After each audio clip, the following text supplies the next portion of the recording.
వ్యవసాయానికి ఆనాటి నుంచి ఆ మహానుభావులు ఏదైతే కోరారో దేశంలో అదే చేసిన వ్యక్తులు రాజశేఖర రెడ్డి గారు, జగన్మోహన్ రెడ్డి గారు. మహాత్మా గాంధీ స్వతంత్రం వచ్చిన రోజు ఏమన్నాడంటే, మన ఆంగ్లేయులు తరిమి కొట్టినట్లు కాదు, అట్టడుగు వారికి కూడా ఈ స్వేచ్ఛ వాయువు పోయినప్పుడే నిజమైన స్వతంత్రం అని ఏదైతే చెప్పాడో ఆ విధంగా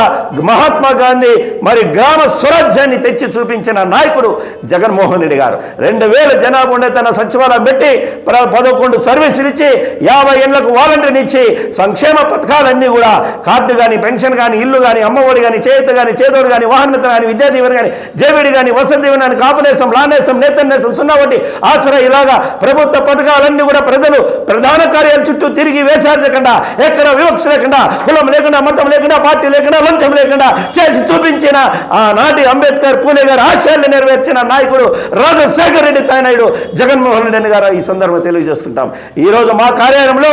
మరి సోదరి, ఈరోజు మా మనోజమ్మ